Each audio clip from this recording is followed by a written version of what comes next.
Hello friends, welcome to Prep IAS. आप सभी का प्रेप आईएएस पे स्वागत है। फ्रेंड्स, इस सीरीज में हम लोग daily answer writing sessions conduct कर रहे हैं एंड सिस्टम कुछ इस तरह से है कि Monday to Saturday daily 11 AM पे हम लोग 2 क्वेश्चंस पोस्ट करते हैं। कहाँ पर?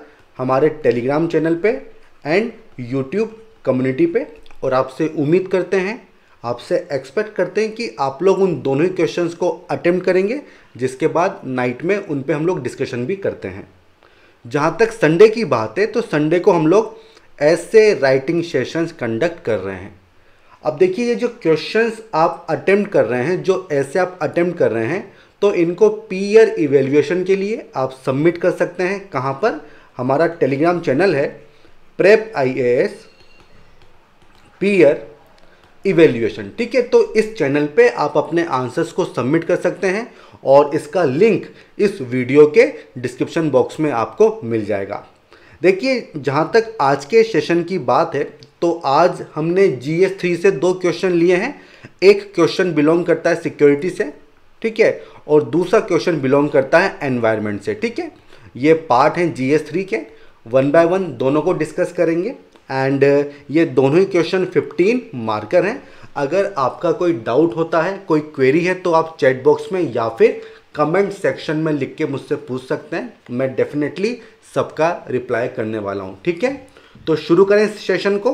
तो देखिए, जो फर्स्ट क्वेश्चन है ये बिलोंग करता है सिक्योरिटी से, और इसमें बेसिकली क्या पूछा गया है? सियाचिन ग्लेशियर के बारे में पूछा गया है। तो भाई, ये इसकी थीम है, तो सियाचिन ग्लेशियर के बारे में आपको पता होना चाहिए, बेसिक इंफॉर्मेशन आपके पास होनी चाहिए।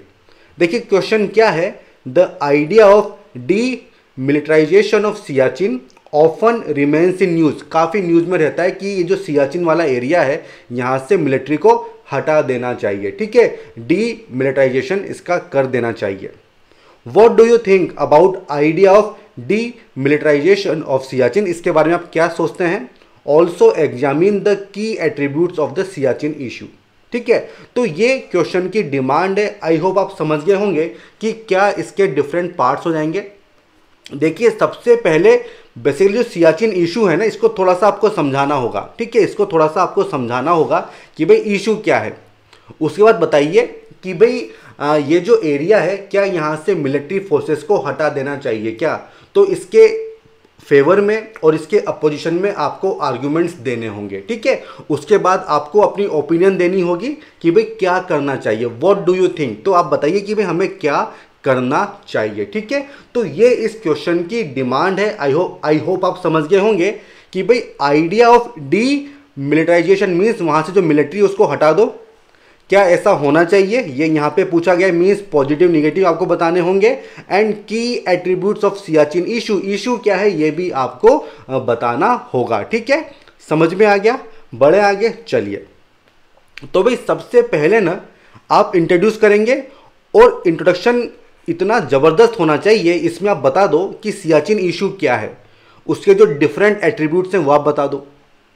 देन बताइए कि आर्ग्यूमेंट्स फेवर में कौन से हैं, आर्ग्यूमेंट अपोजिशन में कौन से हैं। ठीक है, देन आप कुछ स्टैंड लोगे कि हमको ये चीज़ करनी चाहिए। व्हाट कैन बी डन ये आप बता दो, एंड सबसे एंड में आपको कंक्लूड करना होगा। ठीक है, तो ये डिफरेंट पार्ट्स हो जाएंगे इस क्वेश्चन के। आई होप इस चीज़ को आप समझ पा रहे होंगे, क्योंकि व्हाट डू यू थिंक, आप क्या सोचते हैं, ये आपको बताना होगा। ठीक है, तो कुछ पॉइंट्स आपको यहाँ पे लिखने होंगे और फाइनली आपको कंक्लूड करना होगा। समझ गए? बड़े आगे चलिए। अब देखिए, सियाचिन इशू को पहले समझना काफ़ी ज़रूरी है। देखिए, ये जो एरिया है ना, दिस इज सियाचिन ग्लेशियर। ठीक है, और देखिए इसकी जो लोकेशन है वो इसको काफ़ी क्रूशियल एंड इम्पोर्टेंट बना देती है। कैसे? यहाँ पे पूरा इंडिया है। ठीक है, यहाँ पे चाइना की प्रेजेंस देखने को मिलती है। ठीक है, और यहाँ पे पाकिस्तान की प्रेजेंस आपको देखने को मिलती है। तो इसलिए जो सियाचिन ग्लेशियर है, इसकी इम्पोर्टेंस काफ़ी बढ़ जाती है। और क्यों ये एक स्ट्रेटजिक एडवांटेज भी है। क्यों? क्योंकि ये काफ़ी हाइट पे है, 6000 मीटर से ज़्यादा की हाइट है यहाँ पे। ठीक है, तो अगर किसी कंट्री का यहाँ पे कंट्रोल है तो ये जो पूरा एरिया है इसकी वो निगरानी रख सकता है, इसलिए इसका स्ट्रेटेजिक इंपॉर्टेंस होती है, इसीलिए फाइट होती है कि हम इसको लेंगे कि हम इसको लेंगे।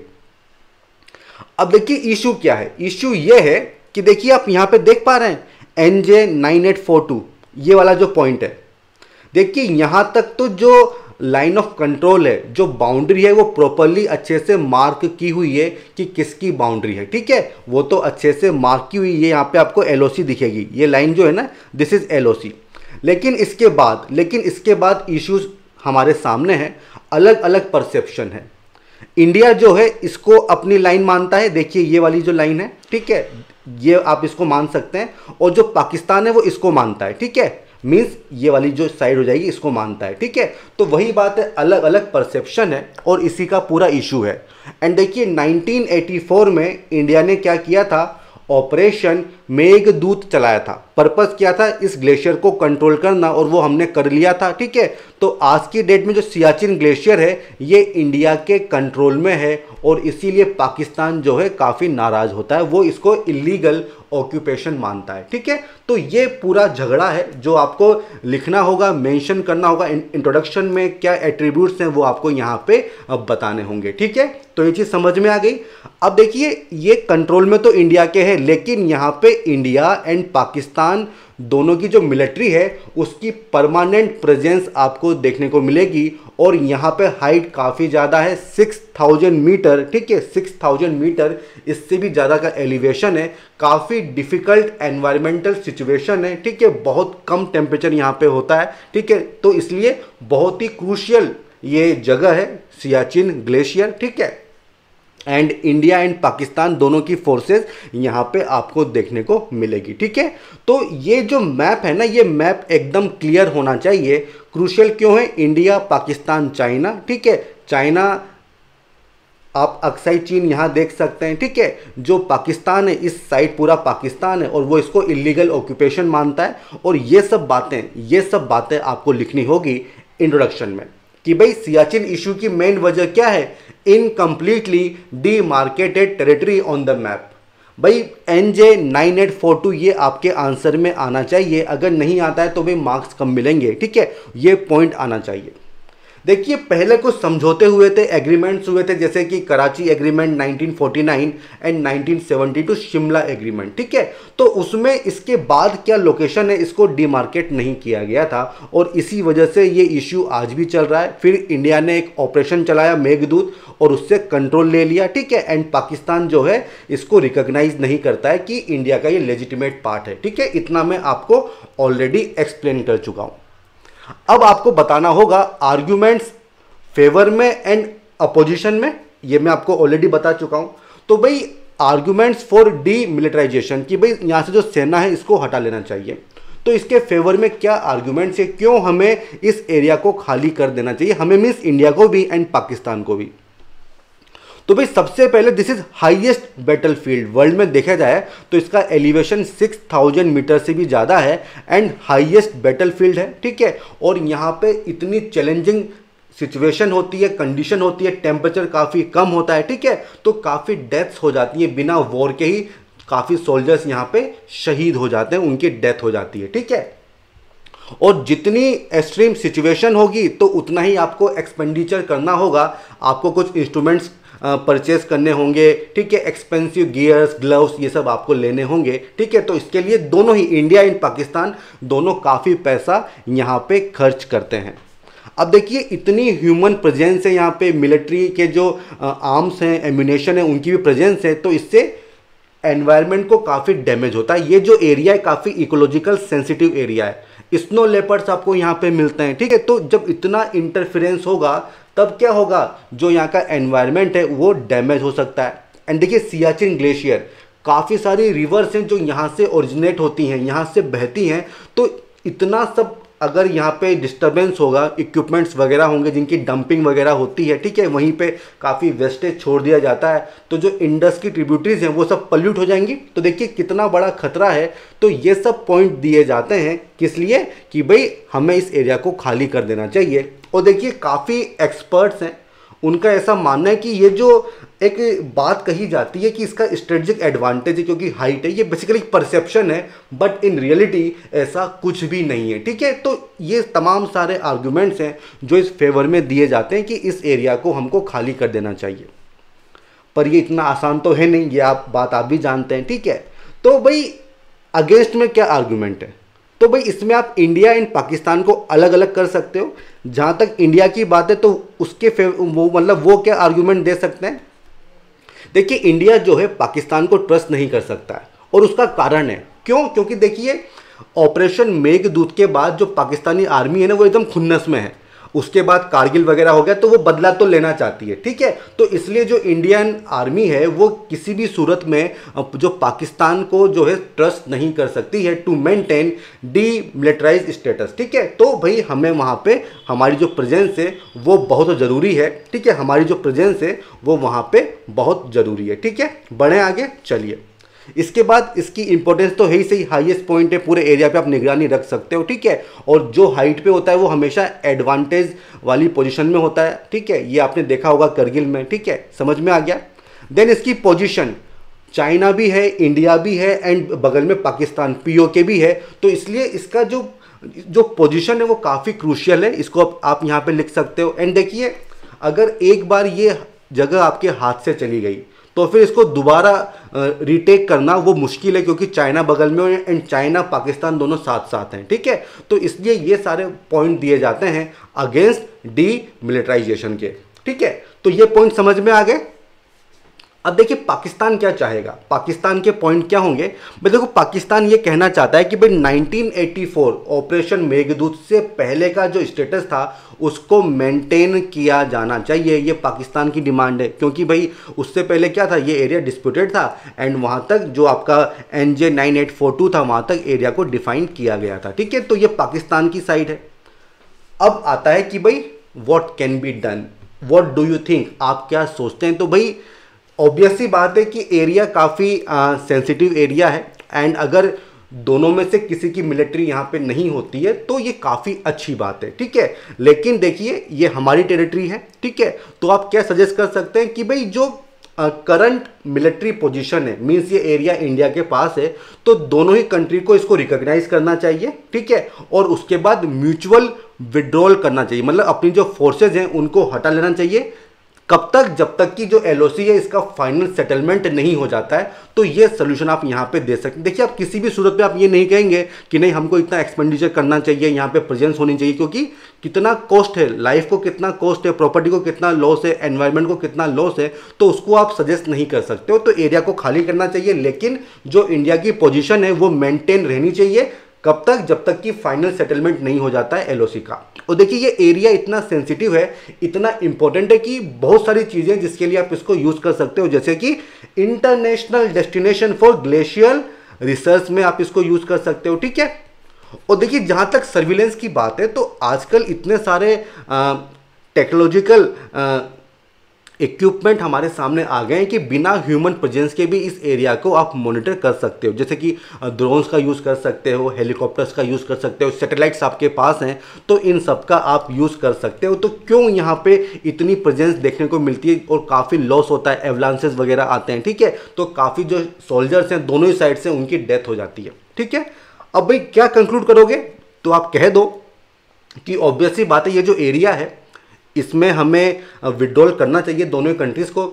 ठीक है, इंडिया का जो पोजीशन है उसको वो मेंटेन रहना चाहिए। और देखिए, जो लोग हैं जो इस मूव को क्रिटिसाइज़ करते हैं, तो ये बात भी समझनी होगी कि जब तक लोगों को पता नहीं चलेगा कि इससे जुड़ी हुई कितनी बड़ी ह्यूमन कॉस्ट है, तब तक वो ऐसा ही मान के चलेंगे। तो भाई ये जो ह्यूमन कॉस्ट है ना, इसको भी बताना होगा कि भाई कितनी ह्यूमन कॉस्ट आपको लग रही है, कितना एक्सपेंडिचर यहाँ पे होता है। ठीक है, तो उसके बाद पॉसिबल है कि लोग मान जाएं। ठीक है, और एक ही सबकी ओपिनियन हो जाए। ठीक है, तो ये होगा कंक्लूजन। आई होप आप लोग इस क्वेश्चन को अच्छे से समझ गए होंगे, क्या इस क्वेश्चन की डिमांड है, और सारे पार्ट्स हमने यहाँ पे एड्रेस कर दिए हैं। ठीक है, तो ये फर्स्ट क्वेश्चन तो यहाँ पे हो गया है, सियाचिन ग्लेशियर। ठीक है, अब हम आते हैं सेकंड क्वेश्चन की तरफ, और ये क्वेश्चन बिलोंग करता है एनवायरनमेंट से। 15 मार्कर है, 250 वर्ड्स में आपको इसको अटेम्प्ट करना है। तो भाई क्वेश्चन क्या पूछा गया है, बायोडाइवर्सिटी एक्ट ऑफ 2002। देखिए एक्ट बहुत इंपॉर्टेंट है एंड यूपीएससी मेंस में पूछा गया है एक्ट के बारे में कि क्या प्रोविजंस हैं, क्या फ़ायदे हैं, क्या नुकसान है, क्या चैलेंजेस हैं, इस तरह के क्वेश्चंस पूछे गए हैं। तो जो रूल्स आते हैं, जो एक्ट हैं एनवायरनमेंट से जुड़े हुए, वो आपको अच्छे से तैयार होने चाहिए और इसीलिए क्वेश्चन आपके सामने है। देखिए क्वेश्चन क्या है कि despite having immense potential to safeguard India's threatened biodiversity, the Biodiversity Act of 2002 has mostly failed in terms of implementation। आपको कमेंट करना है, ठीक है, आपको कमेंट करना है। तो भाई स्ट्रेट फॉरवर्ड क्वेश्चन है, एक्ट के बारे में पूछा गया है, तो उस एक्ट के बारे में बता दीजिए, उसके प्रोविजंस के बारे में बता दीजिए कि क्यों उसको लाया गया था, ठीक है, उसके फायदे क्या हैं वो आप बता दो, इमेंस पोटेंशियल है तो उसके फायदे बता दो, क्या चैलेंजेस, क्या चुनौतियां सामने आ रही हैं उसको आपको बताना होगा, ठीक है, उसको आपको बताना होगा और सबसे एंड में आपको कंक्लूड कर देना होगा।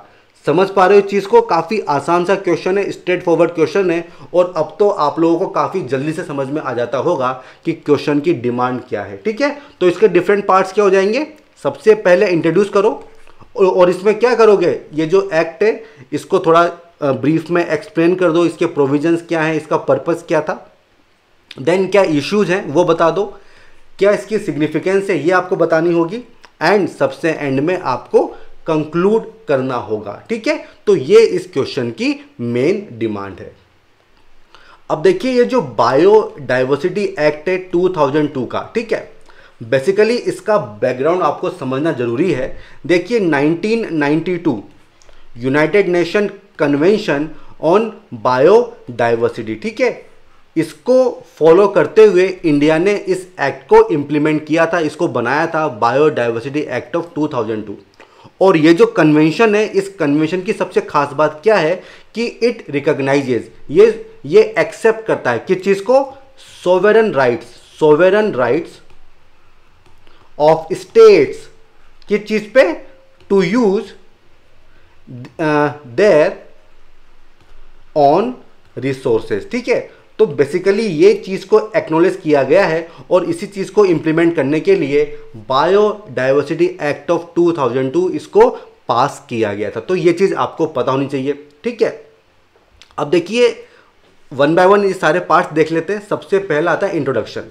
तो भाई ये जो मैंने आपको बताया आप इसको लिख सकते हो और इसके जो ऑब्जेक्टिव हैं कि इसका पर्पस क्या है वो आप मेंशन कर सकते हो। इसका पर्पस क्या है, बायोडाइवर्सिटी एक्ट, तो ये क्या करेगा, ये बेसिकली जो हमारी बायोलॉजिकल डाइवर्सिटी है उसको कंजर्व करेगा, उसको प्रिजर्व करेगा। इस बात से सहमत हैं आप लोग? तो ये तो इसका फर्स्ट एम हो गया। इसके अलावा देखिए जो हमारे ट्रेडिशनल बायोलॉजिकल रिसोर्सेज हैं, जो हमारी ट्रेडिशनल नॉलेज है, अगर उसका कोई यूज करता है तो उसका बेनिफिट सभी लोगों को मिलना चाहिए। जो जितने भी स्टेक होल्डर्स हैं उनको उनका बेनिफिट मिलना चाहिए।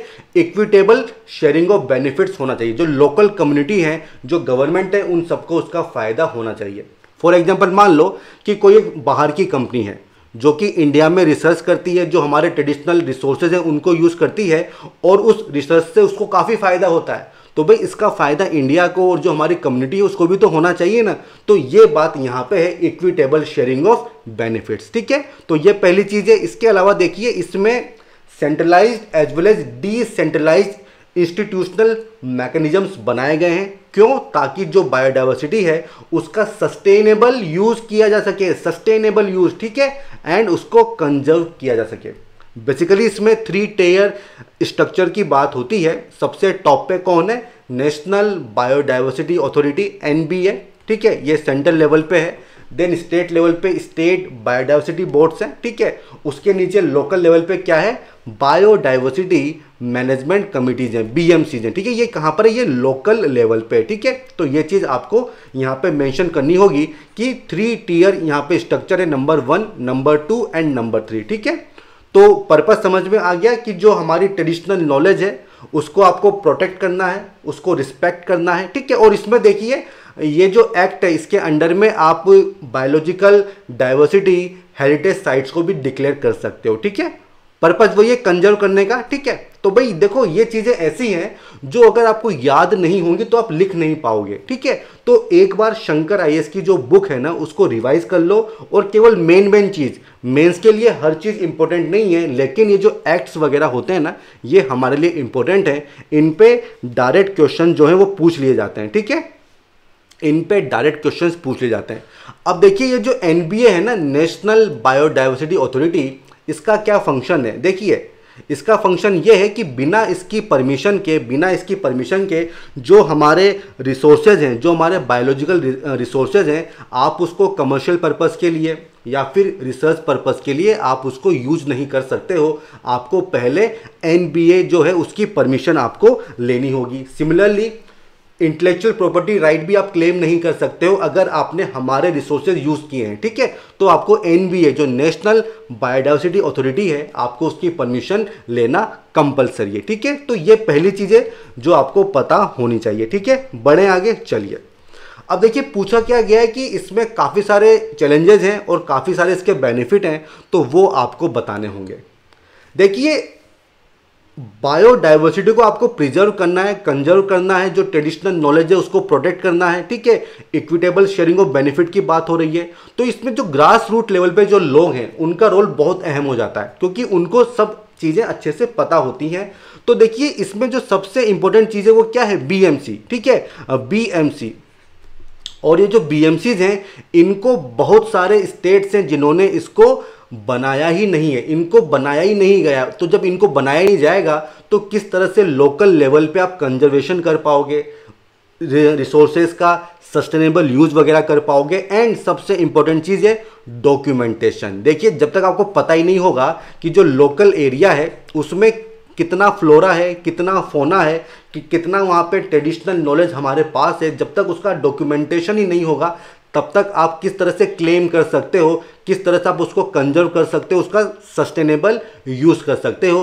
और ये जो डॉक्यूमेंटेशन जो पार्ट है इसके लिए एक बहुत ही इंपॉर्टेंट टर्म है जिसका नाम है पीपल्स बायोडाइवर्सिटी रजिस्टर, ठीक है। तो जब बीएमसी ही नहीं बनाई गई है, जब लोकल लेवल पे बीएमसी नहीं बनाई गई है, बायोडाइवर्सिटी मैनेजमेंट कमिटीज ही नहीं बनाई गई हैं, तो कहां से आप पीबीआर की बात कर सकते हो, पीपल्स बायोडाइवर्सिटी रजिस्टर की बात कर सकते हो। तो ये सबसे बड़ा इशू है इसके इंप्लीमेंटेशन में जो हमें दिखता है, ठीक है। तो जब ये रिकॉर्ड ही आपके पास नहीं होगा तो अगर किसी ट्रेडिशनल रिसोर्सेज का, बायोलॉजिकल रिसोर्सेज का कमर्शियल यूज होता है तो उसके बेनिफिट्स आपको कैसे मिलेंगे, ठीक है। तो ये सबसे बड़ा इशू है जो हमें रिजॉल्व करना होगा, वो क्या है? पीबीआर, ठीक है, पीपल्स बायोडाइवर्सिटी रजिस्टर। इसके अलावा देखिए ये जो एक्ट है इसमें ये मैंडेटरी है कि आपको EIA environment impact assessment studies करनी है, लेकिन उसको नहीं किया जाता है। काफ़ी सारे लूप होल्स हैं जिनका फ़ायदा लोग उठा लेते हैं, ठीक है। तो EIA का यूज़ नहीं किया जा रहा है, ये भी एक इम्प्लीमेंटेशन में काफ़ी बड़ा चैलेंज देखने को मिलता है। अब बात आती है कि भाई इसकी सिग्निफिकेंस क्या है। तो देखिए पीबीआर जो कि एक बहुत बड़ा चैलेंज है, उसकी बहुत सिग्निफिकेंस भी है, क्योंकि अगर आपने अच्छे से रजिस्टर मेंटेन किया है, ठीक है, तो बहुत सी बार क्या होता है EIA में काफ़ी सारे बहानेबाजी हो जाती है कि भाई ये जो एरिया है यहाँ पे तो न फ्लोरा है न फोना है, क्योंकि रिकॉर्ड ही नहीं है। तो अगर रिकॉर्ड होगा तो आप अपने क्लेम को और अच्छे से पेश कर सकते हो, ठीक है, मजबूती से अपना दावा पेश कर सकते हो कि भाई ऐसी बात नहीं है, यहाँ पे इतने ट्रेडिशनल रिसोर्सेज हैं, ट्रेडिशनल नॉलेज है, फ्लोरा है, फोना है, तो भाई प्रॉपर EIA वगैरह होगा, ठीक है। जो वहाँ पे कम्युनिटी प्रेजेंट है आप उसकी हेल्प कर पाओगे, अगर उनकी नॉलेज को कोई यूज कर रहा है तो उसका बेनिफिट उनको भी मिलेगा, ठीक है। तो ये इसकी सिग्निफिकेंस है और इसके चलते जो EIA है वो अच्छे से इम्प्लीमेंट हो सकता है, ठीक है। तो ये तो बहुत ऑब्वियस सी बात थी, सिग्निफिकेंस तो आप लिख सकते थे, लेकिन बाकी की जो चीज़ें हैं वो आपको अच्छे से पता होनी चाहिए, ठीक है। अब आता है कंक्लूजन। तो भाई इसमें किस तरह से कंक्लूड करोगे? भाई देखो कुछ अच्छी चीज़ें हैं, कुछ चैलेंजेस हैं, तो अगर उन चैलेंजेस को हम लोग दूर कर लें तो हर चीज़ अच्छी हो जाएगी ना, ठीक है। तो वही बात है कि जो शॉर्टकमिंग्स हैं हमारा फोकस होना चाहिए उनके रिमूवल पे, उनको दूर कर दें, ताकि ये जो एक्ट है इसको सही से हम इम्प्लीमेंट कर पाएँ और जो हमारी बायोडाइवर्सिटी है उसको हम कंजर्व कर पाएँ, उसका सस्टेनेबल यूज़ कर पाएँ, ठीक है। तो इस सेकेंड क्वेश्चन भी हमने यहाँ पे कंप्लीट कर लिया है। आई होप आई होप आपको ये दोनों ही क्वेश्चन समझ में आ गए होंगे। अब देखिए जो हमारा अगला सेगमेंट होता है जहाँ पे मैं लर्नर्स की आंसर शीट को डिस्कस करता हूँ, वो कुछ कारणों की वजह से आज मैं नहीं कर पा रहा हूं, ठीक है। मैं कोशिश करूंगा कि टेलीग्राम ग्रुप पे ही मैं चेक करके आपको दे दूं, ठीक है। तो इसी के साथ जो हमारा सेशन है इसको हम कंक्लूड करते हैं। अगर आपको पसंद आया हो तो इसको लाइक कीजिए, साथ ही साथ हमारे चैनल को सब्सक्राइब कीजिए, शेयर कीजिए, फॉरवर्ड कीजिए, ताकि जो आपके फ्रेंड्स हैं वो भी इससे जुड़ सकें। तो ठीक है फ्रेंड्स, हम फिर मिलेंगे, तब तक के लिए all the best, good bye.